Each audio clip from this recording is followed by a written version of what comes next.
آیت کی بات کو سننے کے لیے آپ سب حضرات تشریف فرمائے ہیں. میں آپ حضرات سے درخواست کروں گا اپنی اپنے نشستوں پہ کھڑے ہو جا کر اپنے قائد کا استقبال کیجیے اور نعروں سے بھرپور جاندار انداز میں جواب دیجیے اور اپنے قائد کے استقبال کریں. نعرہ تکبیر، تاج و تخت ختم نبوت، شان رسالت، شان صحابہ، علماء حق، علماء دیوبند.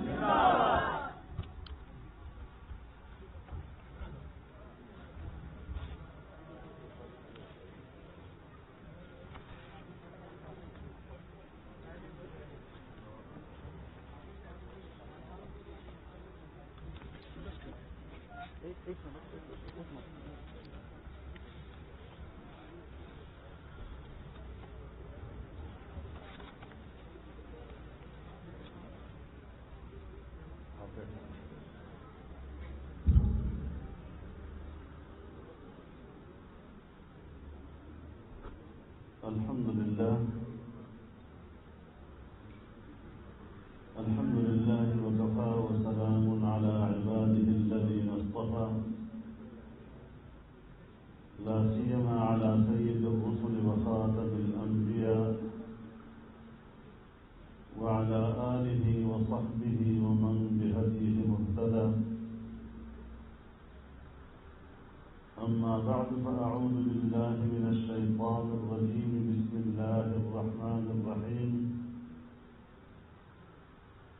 يا أيها الذين آمنوا إن تطيعوا الذين كفروا يردوكم على أعقابكم فتنقلبوا خاسرين بل الله مولاكم وهو خير الناصرين.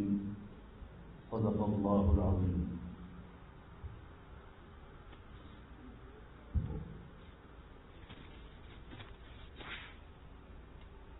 جناب صدر محترم،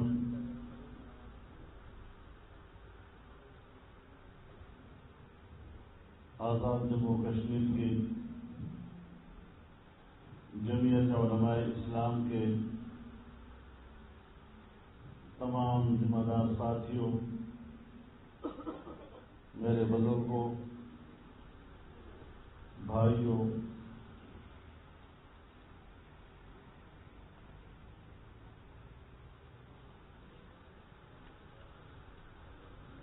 آپ نے جمعیت علماء اسلام آزاد کشمیر کی نئی تنظیم سازی کی ہے اور تمام اضلاع اور ڈویژنوں اور صوبے کے عہدیداران یہاں موجود ہیں.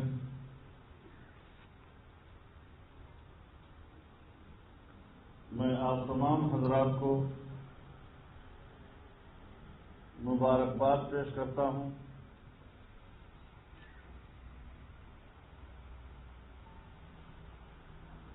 پاکستان کی جمعیت علماء اسلام نے کشمیر میں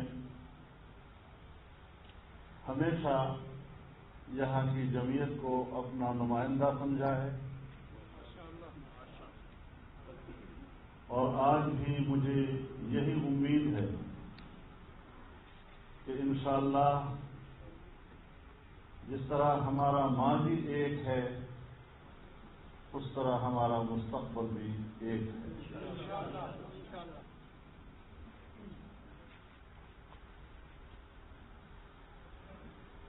میرے محترم دوستو،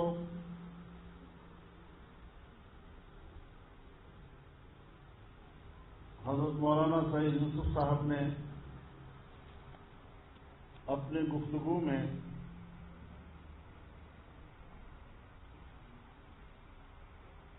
مودی سرکار کے مظالم کے خلاف پاکستان کے عمران خان سے شکوہ کیا کہ انہوں نے کوئی سفارتکاری کا فرض سر انجام نہیں دیا ہے. انہیں معلوم ہونا چاہیے کہ دنیا میں کچھ لوگ ایک کیٹیگری کے ہوتے ہیں. تو عالمی سطح پر ٹرمپ ہمارا عمران خان اور انڈیا کا مودی یہ ایک ہی کیٹیگری کے لوگ ہیں. یہ توقع رکھنا کہ وہ ان کا محاسبہ کریں گے. یہ تاریخ کے وہ مجرم ہیں کہ جنہوں نے کشمیر کو انڈیا کے حوالے کیا اور یہ کشمیر فروش اب مگرمچھ کے آنسو بھی بہا رہے ہیں.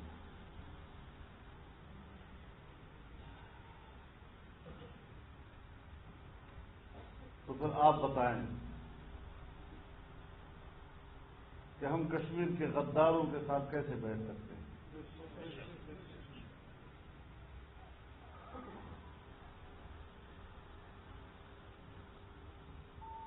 کشمیر پر ہمارا موقف ہمیشہ بڑا واضح رہا.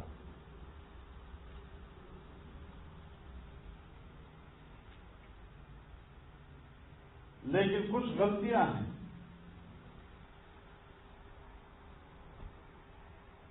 جو ریاستی سطح پر ہم سے ہوئی.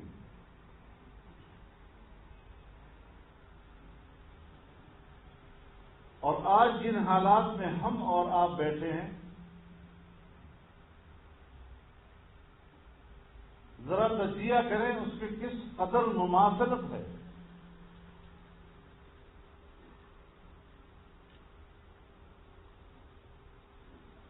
ہمارے ہاں فاٹا کو دستوری لحاظ سے ایک خصوصی حیثیت حاصل تھی. اس کا اپنا ایک اسپیشل اسٹیٹس تھا. انڈیا میں کشمیر کو ایک خصوصی حیثیت حاصل تھی اور ہندوستان کے آئین نے اس کو یہ خصوصی حیثیت اور اسپیشل اسٹیٹس دیا تھا.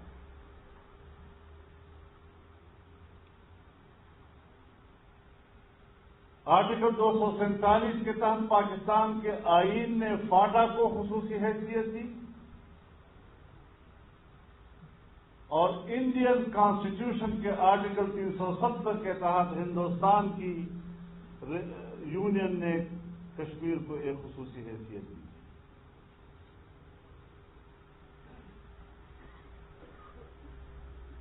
ہمارے ہاں فاٹا میں آئین کی عملداری نہیں تھی.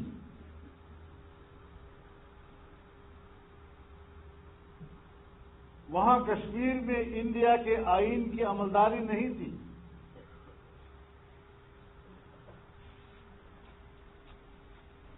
یہاں پاکستان کے چیف ایگزیکٹو کے اختیارات فاٹا میں نہیں تھے. وہاں ہندوستان کے چیف ایگزیکٹو کے اختیارات کشمیر میں نہیں چلتے تھے.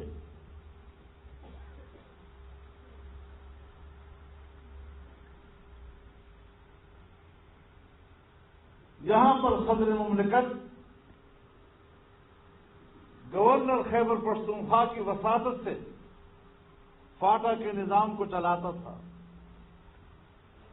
اور وہاں پر ہندوستان کا صدر جمہوریہ کشمیر کے وزیر اعلیٰ کی وساطت سے نظام کو چلاتا تھا.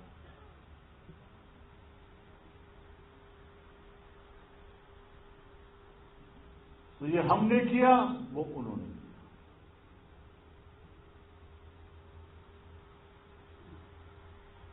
اور دونوں کو سرپرستی امریکہ کی حاصل ہے. یہ بین الاقوامی 9/11 کے بعد بین الاقوامی قوتوں کے دنیا میں جغرافیائی تبدیلیوں کا نقطۂ آغاز ہے.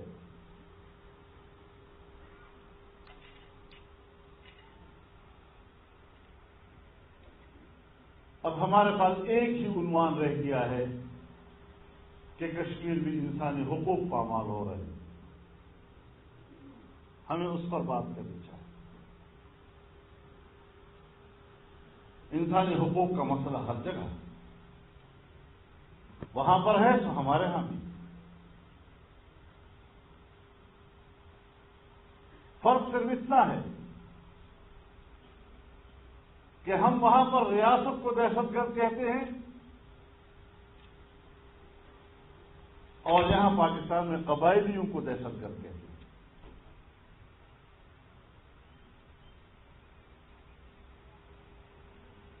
اس صورتحال میں انصاف کہاں تلاش کیا جائے، اپنا رونا کہاں رویا جائے، کس کے سامنے فریاد رکھی جائے،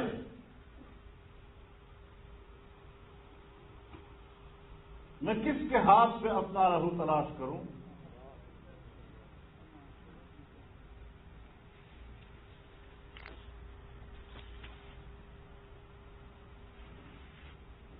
وہ کشمیری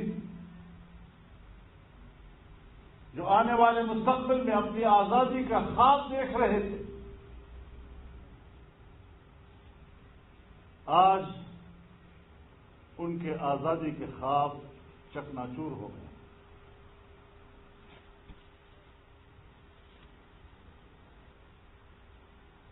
اور ہم اس جرم میں شریک ہیں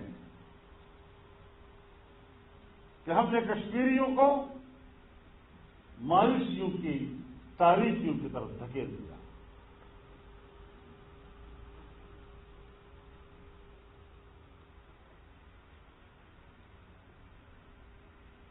تو ایسی صورتحال میں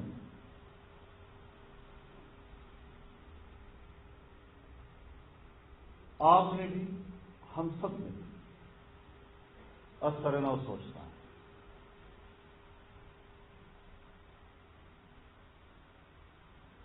آج ہم ایک نیا موضوع اٹھا رہے ہیں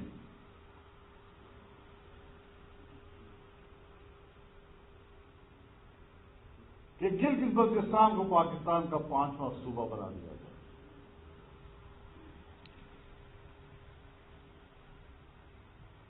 بظاہر تو بڑی خوبصورت بات ہے، پاکستان کو ایک اور صوبہ مل جائے گا،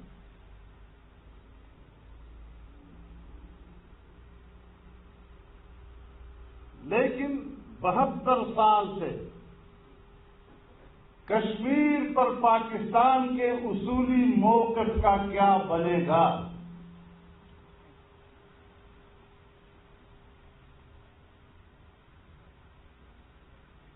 لداخ ہو، جموں ہو، وادی کشمیر ہو، گلگت ہو، بلتستان ہو،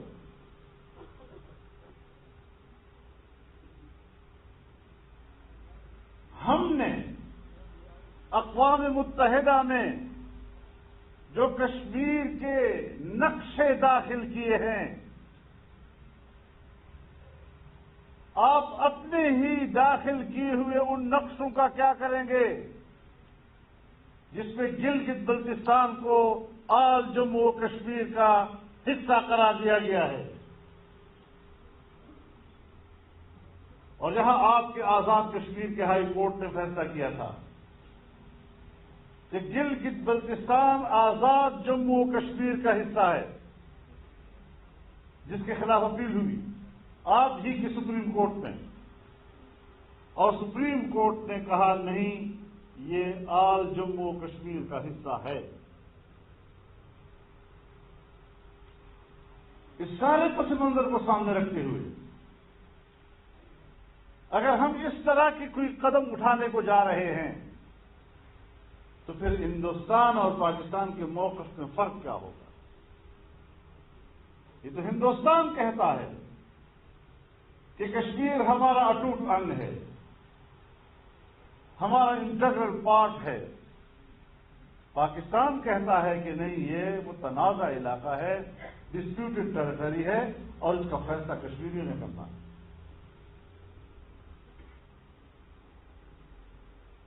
تو ہمیں بتایا جائے کہ ہم کہاں کھڑے ہیں،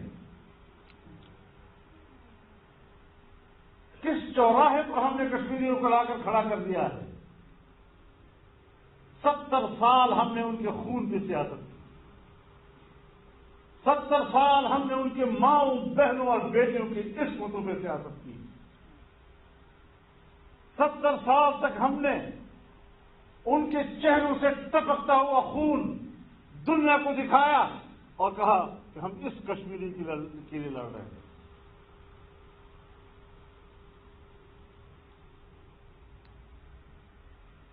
اب ان حالات میں حقائق بیان کرنا بھی جرم ہے.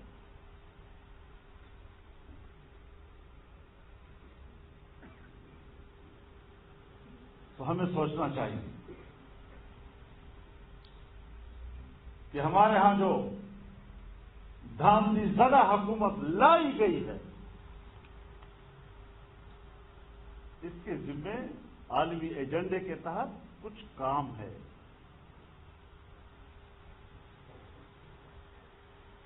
وہی اسے پورا کرنا ہے.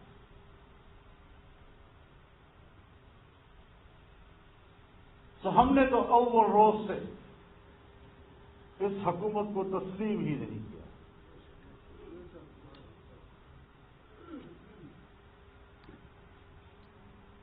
یہ دھاندلی کی پیداوار حکومت، اور یہ بھی نہیں کہ جس نے دھاندلی کرائی ہے اس کے بارے میں ہم کوئی ڈاواڈول ہے اس کا نام نہیں لے سکتے. ڈنکی کی چوٹ کہتے ہیں تم نے دھاندلی کی.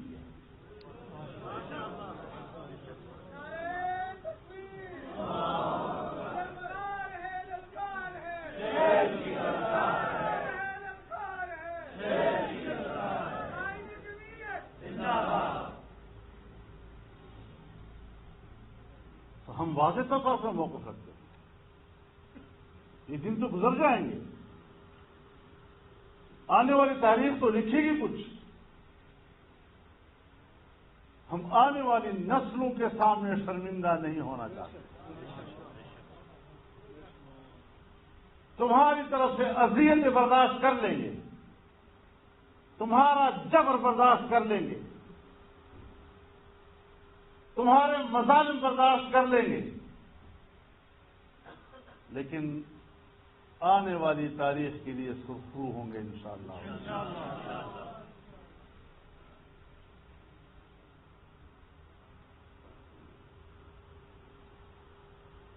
میرے محترم دوستوں،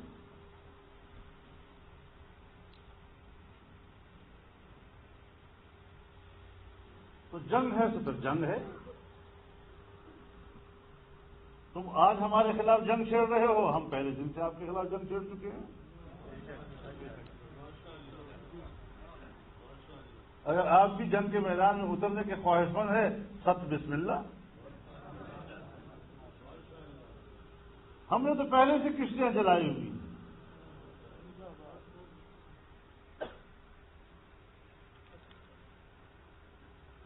علماء کرام آپ کو بتانا چاہتا ہوں،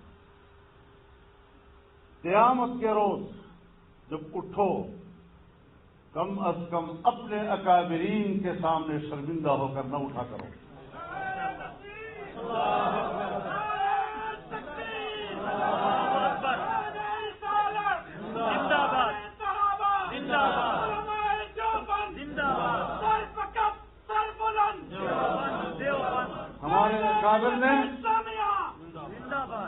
ہمارے اکابر نے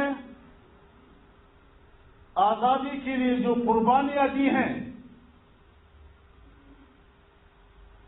کم از کم آقائے نامدار تو بہت بڑی عظمت کی بات ہے. کم از کم حضرت شیخ الہند کے سامنے منہ دکھانے تو قابل ہو جاؤ.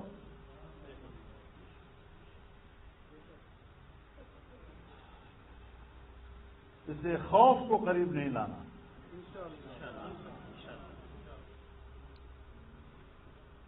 ہم نے لڑنا ہے انشاءاللہ، جرأت کے ساتھ لڑنا ہے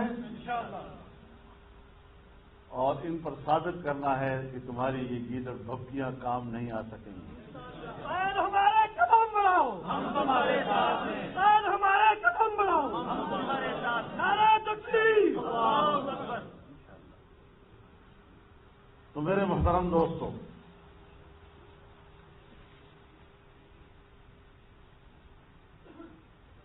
آج آپ دیکھ رہے ہیں ہمارے پاکستان میں گڈ گورننس کا تو نام و نشان بھی نہیں رہا. افراتفری کا عالم ہے. کوئی نظم و ضبط نہیں، اور ان قوتوں کا کنٹرول ہے کہ جن کی کوئی آئینی اور قانونی ذمہ داری کنٹرول کرنے کی نہیں ہے۔ مجھ سے تب پوچھا جائے کہ میں قانون کو ہاتھ میں لے رہا ہوں اگر میرے ریاستی ادارے قانون کو ہاتھ میں نہ لے رہے ہوں۔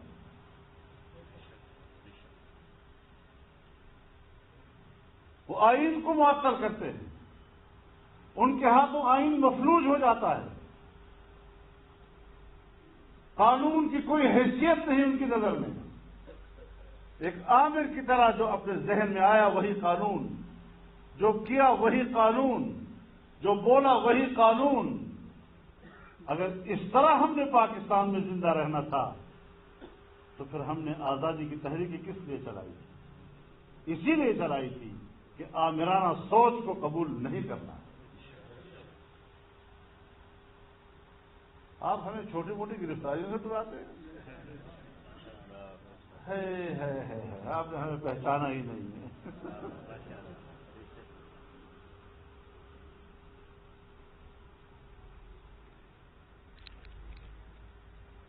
ہمیں نہ آزمایا کرو، ہم بڑے مہنگے پڑتے ہیں۔ تم نے کچھ اور لوگوں کو دیکھا ہوگا جس پر آپ ہاتھ ڈالتے ہیں تو وہ جھک جاتے ہیں، یہاں ہاتھ ڈالو گے تو اکڑ جائیں گے۔ لبیک لبیک لبیک لبیک لبیک لبیک ساتھ تیری جرأت کو، ساتھ تیری ہمت کو، ساتھ تیری عظمت کو۔ پاکستان میرا گھر ہے، پاکستان میری ریاست ہے۔ میں تمہیں پاکستان کا وارث نہیں سمجھتا، تم امریکہ کے کٹ پتلی ہو اور میں آزادی منش ایک انسان ہوں۔ تو ایسی صورتحال میں سوچ سمجھ کر آگے بڑھو۔ ہم لڑائی نہیں چاہتے، ہم پرامن شہری ہیں، لیکن اگر آپ ہمیں یہ کہلوانا چاہتے ہیں کہ نہ حق کو کہ حق کہہ دو ورنہ پھر تم مجرم، خدا کی قسم یہ جرم تو کرتے رہیں، انشاءاللہ یہ جرم ہوتا رہے۔ تم نہ حق کو ہم پر مسلط کرو اور ہم اس کو تسلیم کر لیں، اور پھر ہمیں کس سے ڈراتے ہیں پتہ ہے؟ آج کل ایوب خان کے زمانے میں ایک قانون ہوتا تھا، اس کو DPR کہتے تھے، ڈیفینس آف پاکستان رولز۔ وہاں بھی تو مقدمہ ہی درج ہوتا تھا نا، کوئی بہانہ بنا کر جیل میں ڈال دیا۔ بھٹو صاحب کے زمانے میں تو گرفتاریاں ہوتی تھیں، تو وہاں بھی تو کوئی قانون ہوتا تھا۔ پبلک کے سامنے تو اس طرح شو کرتے تھے کہ انہوں نے فلاں نے قانون کی خلاف ورزی کی، اور پھر ریاست حرکت میں آئی، اور پھر اس کے خلاف FIR درج ہوا اور فلاں گرفتار ہو گئے۔ ضیاء الحق صاحب کے زمانے میں تو ہم جیلوں میں تھے، وہاں بھی تو کوئی قانون کا سہارا لے کر ہی ہمیں گرفتار کیا جاتا تھا نا۔ تو ہم وہاں پر گھبرائے ہیں کبھی؟ ہم نے ان کے قانون کو بھی ظلم کہا، ہم ان کے جیلوں کو بھی قبول کیا، لیکن ان کے قانون کو قبول نہیں کیا۔ آج کل ہمارے مارشل لاؤں کا قانون کیا ہے پتہ ہے؟ نیب۔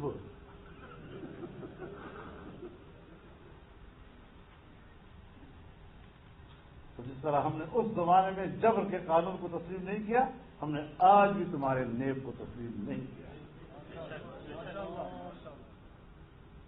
اور یہ کوئی پہلی سیریز نہیں ہے۔ یہ جو سفیدریش بیٹھے ہوئے ہیں، ان کو یاد ہوگا 1994-95 میں میرے خلاف ایک سیریز نہیں چلی تھی۔ کہاں گئے وہ جائیدادیں میری؟ میں اگر مطالبہ کروں کہ وہ جائیدادیں تو مجھے دے دو جو اپنے اس زمانے میں میرے پیچھے لکھی ہے، اور آج بھی میں چھوڑوں گا نہیں۔ ان کو توڑ تک پہنچاؤں گا، گھر تک پہنچاؤں گا۔ للکار ہے، للکار ہے، نعرہ تکبیر، سر بکف سر بلند۔ میں میڈیا چینل کو بھی کہنا چاہتا ہوں، میڈیا پرسن کو بھی کہنا چاہتا ہوں، اینکرز کو بھی کہنا چاہتا ہوں کہ اس گدلے پانی میں ہاتھ نہ ڈالو، اپنا منہ گندا کرو۔ تمہیں کسی سے واسطہ نہیں پڑا تھا۔ تمہارا کام، ریاست کا کام یہ ہے کہ وہ شہریوں کی کردار کشی کرے، تو پھر ہم سے توقع مت رکھے کہ وہ میری کردار کشی کریں گے اور میں اس کا احترام کروں گا۔ اب پھر کیا کریں گے وہ؟ پھر اسمبلی سے قانون پاس کریں گے، ہماری بے احترامی کرنا، اس کا اتنی سزا ہوگی اور اتنی سزا ہوگی۔ تم قابل احترام ہوتے اس کردار سے تو تم قانون سازی کراتے؟ جب پہلے لوگ آپ کے احترام کرتے تھے اس وقت قانون موجود تھا۔ سیاستدانوں کو پکڑا جا رہا ہے، جیلوں میں ٹھوسا جا رہا ہے نیب کے وساطت۔ یہ شکر ہے کہ ہم نے اول دن سے مانا ہی نہیں۔ جب آئین پر نظرثانی ہو رہی تھی میں چیخ رہا تھا اس کمیٹی میں کہ اس نیب کو ختم کرو، یہ مشرف کا ادارہ ہے، یہ ایک ڈکٹیٹر کا ادارہ ہے۔ ہماری نہیں مانی گئی۔ اب بیچارہ شہباز شریف صاحب بھی جیل میں ہے، اس کا بیٹا بھی جیل میں ہے، اس کا بھائی بھی باہر ہے، پیپلز پارٹی والوں کا بھی یہی حال ہے۔ تو اس قسم کی چیزوں کو ہم ان گرفتاریوں کو بھی ایک سیاسی ہتھ کنڈا اور حربہ سمجھتے ہیں۔ اگر شرعی عدالت قائم ہوتی ہے تو پھر تو فوراً سوال اٹھتا ہے متوازی عدالتیں ملک میں قائم ہوں، لیکن جب نیب کا ادارہ بنے گا تو وہ متوازی عدالت نہیں ہے، جس کو تم نے صرف سیاستدانوں کی کردار کشی اور حزبی اختلاف کو دبانے کے لیے بنایا ہے، جس کا کام ہی یہی ہے۔ تو پھر اس سے ہم تو نہیں لڑیں گے انشاءاللہ، ہم تو ایک ایک کا حساب دیں گے اب انشاءاللہ۔ اس طرح نہیں ہے کہ ہم اس طرح ملک میں غلام بن کر رہ رہے ہیں۔ ہم نے جس گھاٹ سے پانی پیا ہے وہ غلامی کو قبول نہیں کر سکتے۔ میں ریاست میں ایک آزاد شہری کی حیثیت سے اور محترم کی حیثیت سے زندہ رہنا چاہتا ہوں، اور بخدا بڑے بڑے عہدوں پر فائز لوگ، بڑے بڑے رینکوں والوں سے بھی اپنے آپ کو محترم سمجھتا ہوں۔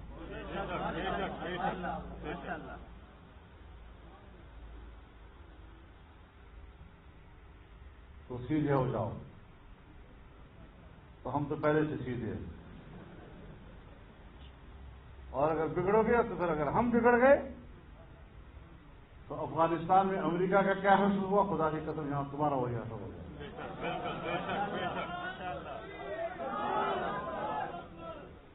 انہوں نے تو بندوق سے جنگ لڑی نا، تو ہم تو بندوق سے بھی جنگ نہیں لڑیں گے، ہم تو ایسی ہی تمہیں میدان میں گھسیٹتے چلیں گے۔